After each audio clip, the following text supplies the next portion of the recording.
എന്തടി? Hello, hi. പാപ്പുവാൻ ഗ്രാൻഡ്മയിലേക്ക് എല്ലാവർക്കും. കുറച്ച് ദിവസമായി ഞാൻ പാപ്പുവാൻ ഗ്രാൻഡ്മ ചെയ്തിട്ട് അത് ഇടയ്ക്കിടയ്ക്ക് അങ്ങനെ ഒരു ഇത് പറ്റിപ്പോണം നമുക്ക്.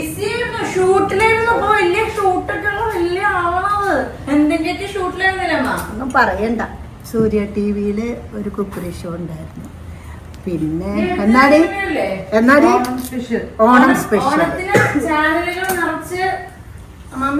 സൂര്യ TV. പിന്നെ അടുത്തിന് വേറൊരു ഷൂട്ടും കൂടെ വന്നില്ലേ? അതെവിടെയാടി? മാനേജർ അമൃത സുരേഷ് മാനേജറടുത്ത് ചോദിച്ചാലേ ഡേറ്റിന്റെ കാര്യങ്ങളൊക്കെ അറിയാൻ പറ്റുള്ളൂ. അതിന്റെ ഇടയ്ക്ക് എന്റെ പാപ്പൂന് വയ്യാണ്ടായി. അവൾക്ക് ഇത് ഞാൻ ഇന്ന് ഇച്ചിരി കപ്പയും ഇന്ന് ഇവരെല്ലാവരും ഒത്ത് ശരി ശരി. അതായത് ഇന്ന് ഇവരെല്ലാവരും വന്നിട്ടുണ്ട്. അമൃതയുണ്ട്, അബിയുണ്ട്. അമൃത എൻ്റെ അടുത്തുണ്ട്, അല്ലെങ്കിൽ അബിയും കുക്ക് വന്നിട്ടുണ്ട്. പാപ്പൂനും പാടില്ല. അപ്പൊ അങ്ങനെയൊക്കെ ആയതുകൊണ്ട് അതവിടെ കിടന്നോട്ടെ. എനിക്ക് എന്നെ മനസ്സിലാക്കണവര് ഞാൻ പറയണതിന്റെ ആ ഗ്രാമർ സ്കൂളിൽ പോയില്ല. അജി ഓഫ് ചെയ്തോ, കത്തിച്ചോളല്ലേ. അപ്പോൾ അത് കാരണം ഇപ്പം എല്ലാവരും വന്നത് കൊണ്ട് ഞാൻ എല്ലാവർക്കും കൂടി ഒരു ഫുഡ് തയ്യാറാക്കി. അതായത് കുറച്ച് ബീഫും കൂടെ മേടിച്ചിട്ട് കുറേ ആയി. മേടിക്കാറേ ഇല്ല. ഞാൻ മെയിനായിട്ട് ഞാൻ കഴിക്കാത്തത് കൊണ്ടാണ്. ഞാൻ ഈ ബീഫ് കഴിച്ച് മാത്രം വളർന്നിട്ടുള്ള ഒരാളാണ്. പക്ഷെ ഞാനൊരു കാര്യസാധ്യതയ്ക്ക് വേണ്ടിയിട്ട് എനിക്ക് ഏറ്റവും ഇഷ്ടമുള്ളൊരു സാധനം ഞാൻ ഉപേക്ഷിക്കുകയുണ്ടായി. അത് കാര്യം നടക്കുകയും ചെയ്തു കേട്ടോ. ഞാനതിങ്ങനെ പ്രാർത്ഥനയിൽ ഉൾപ്പെടുത്തി. ഏറ്റവും ഇഷ്ടമുള്ള സാധനത്തിന് ഉപേക്ഷിച്ച് കളഞ്ഞു. പറയണെങ്കിൽ പിള്ളേരെ എന്ത് വർത്തമാനം പറയും. ഞാനാ അപ്പൊ മോളെ ഉപേക്ഷിച്ച ഞാൻ പറയണത് ഏറ്റവും കൂടുതൽ ഇഷ്ടമുള്ള സാധനം അപ്പൊ പറഞ്ഞതിന്റെ കണക്ക് അവര് മാറ്റിക്കളഞ്ഞാണ്ട്. അപ്പൊ എനിക്ക് അവരുടെ എനിക്ക് ബീഫ് അങ്ങനെ ഞാനത് ഉപേക്ഷിച്ചത്. പിന്നെ ഞാൻ കഴിക്കുകയില്ല. ഇനി ഞാൻ മരിക്കണ വരെ കഴിക്കില്ല. ഉണ്ടാക്കും ഞാൻ, പക്ഷെ ടേസ്റ്റ് നോക്കൂല. ടേസ്റ്റ് ഇവിടെ അതിൻ്റെ ഒരു വ്യത്യാസം, എൻ്റെ ആ ഒറിജിനൽ ആ ഒരു ഇത് എൻ്റെ വായുരുചി മാറിയിട്ട് അത് എനിക്ക് ഫീൽ ചെയ്യുന്നുണ്ട്. അപ്പോൾ അതെന്തോ ആവട്ടെ, കഴിക്കുന്നവരത് അഡ്ജസ്റ്റ് ചെയ്ത് കഴിക്കും. പിന്നെ കുറച്ച് മീനുണ്ടായിരുന്നു. ആ മീന് വറ്റിച്ച് കറി വെച്ചു. ഒരിത്തിരി ചാളയുണ്ടായിരുന്നു.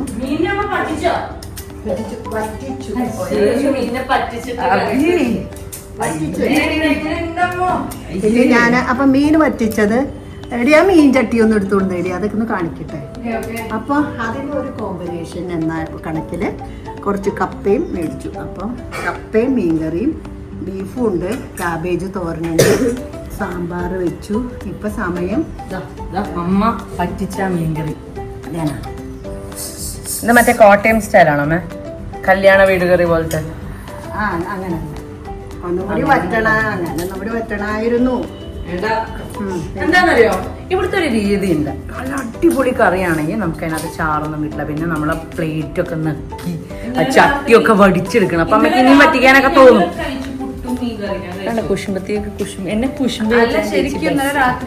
അതുകൊണ്ട് അളവ് പറഞ്ഞല്ലേ.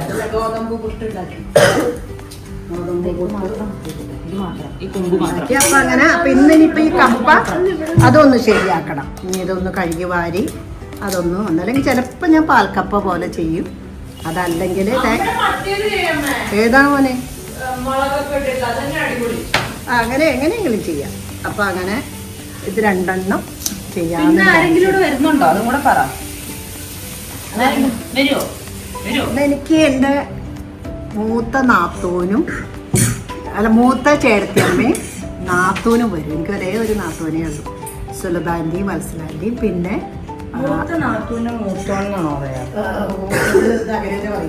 പിന്നെ ആൻറ്റി എൻ്റെ സുരേഷിൻ്റെ, എൻ്റെ ഹസ്ബൻഡിൻ്റെ അച്ഛൻ്റെ അനിയൻ്റെ മകന് വരും. അവൻ്റെ കല്യാണവും വിളിക്കുന്നുണ്ട്. അത് അപ്പോൾ എന്തായാലും ഉച്ചയ്ക്ക് ഊണും ഇവിടുന്ന് കഴിക്കാമല്ലോ. ഞാനപ്പോൾ കരുതിയിട്ടുമുണ്ട്. അങ്ങനെയൊക്കെയാണ് കാര്യങ്ങൾ. ഞാൻ പായസമൊക്കെ ഉണ്ടാക്കിയിട്ടുണ്ട്. സത്യം പായസം ദേടി അവിടെ ഉണ്ട്. കാണിച്ചാൽ അത് വേഗം തീരും. വേണ്ട അതിലൊന്നും കുഴപ്പമൊന്നുമില്ല. നിങ്ങൾക്ക് കഴിക്കാനുണ്ടാക്കിക്കണേ. അല്ല മൂത്തോനും ഒക്കെ വേണ്ട. അതൊന്നും വിഷയമില്ല. നിങ്ങൾ കഴിച്ചിട്ടുള്ളതേ ഉള്ളൂ. പായസമൊന്നല്ല. ഈ കുക്കുന് ഇത്തിരി കൊടുത്തേക്ക്, കൊതി പിടിക്കും. അവൾക്ക് പായസം ഭയങ്കര ഇഷ്ടമുള്ളതാണ്. അപ്പോൾ ഇന്നത്തെ അങ്ങനെ ഇനിയിപ്പോൾ അവർ വരുമ്പോഴത്തേക്കും ഇതൊന്ന് ശരിയാക്കി വെക്കണം. അപ്പോൾ അവർ മീൻകറിയും ഇതും കൂട്ടിയിട്ടൊരു ഞാൻ കാണിച്ചുതരാം. വാടി അയ്യാ, നീ എന്റെ പുറകെ ഇങ്ങനെ നടക്കണേ എന്തിനാ? കൂടെ നടക്കാനാ ഇഷ്ടം. ഇത് ഒരു ഇത്തിരി മീനാണ് കേട്ടോ, ചാള. അതാ മീൻ അല്ലാന്നേ. അയ്യോ, ഞാൻ മനപ്പുറം പിന്നെ വല്ല മരന് വെച്ച് വെച്ചിട്ടാ. പിന്നെ ഇത് ക്യാബേജ് തോരൻ. പിന്നെ ഇത് എന്റെ പായസം. എന്ത് പായസ? സേമിയ ഇരിപ്പുണ്ടായിരുന്ന ഒരു പാക്കറ്റ്, അത് എടുത്തു. പിന്നെ ഇത് എന്റെ സാമ്പാർ, ഡോക്ലി ഡിങ്കി സാമ്പാർ. സാമ്പാറിന്റെ റെസിപ്പി കൊടുക്കാനുണ്ട്, പോസ്റ്റ് ചെയ്യാനുണ്ട്. തണുപ്പിച്ച് ചോറ് ബാക്കി, അത് വേണ്ട. പിന്നെ ഉള്ളത് ഇതാ, ഇത് രണ്ട് ഇതാ ബീഫുണ്ട്. പിന്നെ ഫിഷ് കറി. പിന്നെ ഉണ്ടാക്കാൻ പോവാണ്. അപ്പൊ ഉണ്ടാക്കാൻ പോകണു. പിന്നെ ദാ നോക്കൂ, കണ്ട അമ്മ, ഞാൻ കൈയോടെ ഒന്ന് പായസം ചിക്കൻ. ആ ടേസ്റ്റ് ചെയ്തൊന്നുമില്ല, നിങ്ങൾക്കാണ് ഉണ്ടാക്കിയേക്കണേ. പിന്നെ ഞാനൊരു കാര്യം പറയട്ടെ, നമ്മള് ഇച്ചിരി കൂടി നീങ്ങ. നമ്മളെ അല്ലല്ല, നമ്മൾ ഈ മുട്ട കടയിൽ നിന്ന് വാങ്ങുമ്പോ ഉണ്ടല്ലോ, ശ്രദ്ധിക്കേണ്ട ഒരു കാര്യം, നമ്മൾ എപ്പോഴും അത് വെള്ളത്തിലിടണം. അല്ലെങ്കിൽ ആ കോഴിയുടെ ഇതുണ്ടാവും, അപ്പി ഉണ്ടാവും. അപ്പൊ അത് കഴുകിയിട്ട് ചിലപ്പോ നമ്മള് ഫ്രിഡ്ജിൽ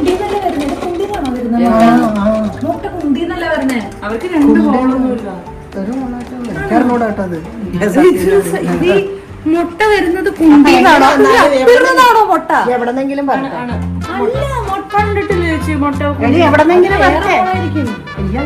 ഏത് കോഴിക്കോട്ടെങ്കിലും എനിക്കറിയില്ല കേട്ടോ, എനിക്കറിയില്ല. അപ്പൊ ഈ കോഴിയുടെ കുണ്ടിയുടെ കഥ അറിയില്ല. എല്ലാവരും മുട്ട നമ്മള് കടയിൽ നിന്ന് കാണിച്ച് വരുമ്പോ അത് കഴുകി കുറച്ചു നേരം വെള്ളത്തിലിട്ട് അതൊന്ന് കുതിർന്ന് അത് കഴുകിയിട്ട് വേണം ഫ്രിഡ്ജിൽ വെക്കുകയാണെങ്കിൽ ഫ്രിഡ്ജിൽ വെക്കാം.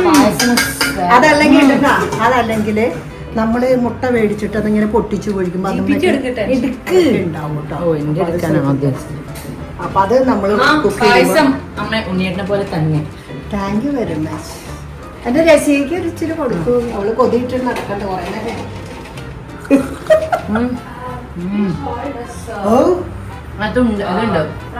ഞാൻ അതിനകത്ത് ഇത് ചൗരി ഒരു ഇച്ചിരി ഇട്ടു.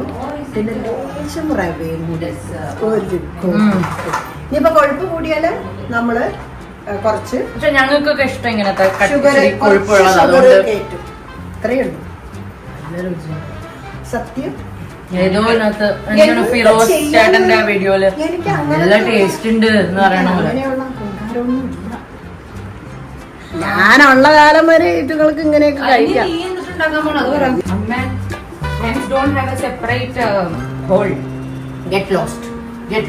അതെല്ലാം ഒരേ കുട്ടിയെ കൂടെയാണ് ചെയ്യണത്. ഞാൻ പറഞ്ഞില്ലേ, അവിടെ ബാക്കിൽ നോക്കും.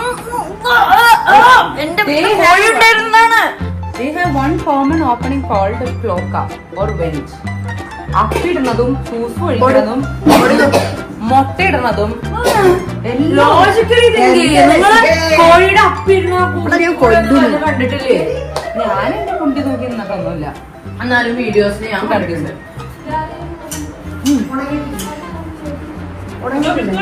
സാറല്ലേ മോള് പേടിക്കുന്നു വേണ്ട സംസാരിക്കും.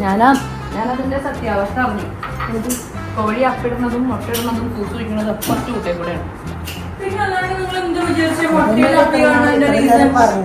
ഇതാരും ഉറപ്പിച്ചില്ലല്ലോ. ഞാൻ ഉറപ്പിച്ചു, പക്ഷെ കുക്കുവിന്റെ ബാക്കിലുള്ള എക്സ്പ്രഷൻ കൊണ്ട് ഞാൻ പേടിച്ചു പോയി. കുക്കു ഏത് കോഴിയുടെ കാര്യം ഉദ്ദേശിച്ചത്? ചുറ്റുവിന്റെ മോളെ ചുറ്റുവിന്റെ പാത്രം ഒന്ന് നീക്കി വെക്കണോട്ടോ മോനെ. എന്തെങ്കിലും അങ്ങോട്ട് ചെയ്യാനായിട്ട് പോണ സമയത്ത് എന്തെങ്കിലും ഒരു കാര്യം പറയുമ്പോ രണ്ട് ചിറകും വിടർത്തിയിട്ട് ഇങ്ങനെ എന്ന് പറയും, ചലച്ചങ്ങോട്ട് വരും. അത് കാരണം എനിക്ക് ഞാൻ പറയുന്നത് മറന്നു. കുഞ്ഞുങ്ങളായി അവസാനം അതെ, നിങ്ങളെ ഞാനുണ്ടല്ലോ പെണ്ണുങ്ങളെ. ഞാൻ പറഞ്ഞത് മനസ്സിലായില്ല. ഞാൻ ഞാൻ പറഞ്ഞത് മനസ്സിലായില്ല. ഇത് നമ്മൾ എപ്പോഴും കഴുകിയിട്ട് വേണം ഫ്രിഡ്ജിൽ വെക്കുകയും ഇതില്ലല്ലേ ഇല്ല. അവിടുന്ന് കോഴിയുടെ കുണ്ടിലേക്ക് പോയി. നീ ഇത് കൊണ്ടിയിൽ വെടിവെക്കാനായിട്ട് അവിടെ അപ്പോ അത് കാരണം ഇത് എപ്പോഴും നമ്മൾ കഴുകിയിട്ട് വെക്കണം. ചിലവര് മുട്ട കഴുകില്ല. ഞാനൊന്നും പണ്ടൊന്നും ഞാൻ കഴുകാറില്ല. പക്ഷെ അതിന്റെ ഇമ്പോർട്ടൻസ് മനസ്സിലായിണ്ടായില്ല. അപ്പൊ നമ്മൾ ഈ മുട്ട വേഗം എടുത്തിട്ട് ഇങ്ങനെ പൊട്ടിക്കുമ്പോൾ അതുമ്പോൾ ഇങ്ങനെ അഴുക്കുണ്ടാവും. അതൊക്കെ ചിലപ്പോൾ നമ്മൾ അറിയാതെ അതിൻ്റെ ഉള്ളിലേക്ക് പോകും, ഓംലെറ്റിന്റെ ഒക്കെ ഉള്ളിലേക്ക്. അതാണ് നമ്മൾ ഭയങ്കര ടേസ്റ്റ് ആയിട്ട് കഴിക്കുന്നത്. സ്പെഷ്യൽ മസാല മസാലയായിട്ട് വരും. അപ്പൊ അതുകൊണ്ട് അത് കഴുകി വൃത്തിയാക്കി നമ്മൾ ഇങ്ങനെ ഇടണം. ഇച്ചിരി നേരം വെള്ളത്തിലിട്ടാണ് നിങ്ങൾ ചെയ്യണം കേട്ടോ. കുറെ പേര് ചെയ്യുന്നുണ്ട്. അപ്പൊ ഇത്രയൊക്കെ ഉള്ളൂ എനിക്ക് പറയാനായിട്ട്. കഴിഞ്ഞ അമ്മ ഒരു കാര്യം തുടങ്ങി അത് കഴിഞ്ഞ നിർത്തൂല. അതാണ് ഞങ്ങളെ കാര്യം ഫോർവേഡ് ചെയ്യണത്. അപ്പൊ എന്താ പറയാ, അപ്പൊ അങ്ങനെ ഇന്നത്തെ കാപ്പുവാലിക്കാരുമ്പോ ഞാനിവിടെ അവസാനിപ്പിക്കാൻ എനിക്ക് അവര് വരുമ്പോഴത്തേക്കും ഇവിടെ ഒന്ന് ക്ലീൻ ആക്കിയൊക്കെ വെക്കണം. അപ്പൊ അത് കാരണം ഞാന് എന്താ പറയണ, ഈശ്വരാ കുനിയാനൊക്കെ വയ്യാണ്ടായിരിക്കും. അപ്പൊ എല്ലാവരും സഹായിച്ചു തരാം. അതെ. അപ്പൊ പാപ്പുവിന് ഗ്രാൻഡ്മ ഇവിടെ തീരുകയാണ്. പാപ്പുവിന് പാടില്ല കേട്ടോ. പിന്നെ പാപ്പു കുറച്ചുകൂടി ഇത്തിരി വലിയ കുട്ടിയൊക്കെ ആയതുകൊണ്ട് അവൾക്ക് ഈ ഞാൻ പറയണ പോലെയൊക്കെ ഇരുന്ന് പറയാനും ഹലോ ഗൈസ് എന്നൊക്കെ പറയണൊക്കെ അതിനൊരു ചമ്മലൊക്കെ ആയിട്ടുണ്ട്. സോ എല്ലാവരും അമ്മയുടെ ഈ ചാനൽ ഇത് വെറുതെ ഒന്നും എടുത്താ കേട്ടോ. ഇതൊരു കുക്കിംഗ് അങ്ങനെ ഒന്നും എടുത്തിട്ടില്ല. വെറുതെ ഒരു കാഷ്വൽ വീഡിയോ. അപ്പം എല്ലാവർക്കും ഇന്നത്തെ ഒരു ദിവസം എല്ലാവർക്കും നല്ലത് വരട്ടെ.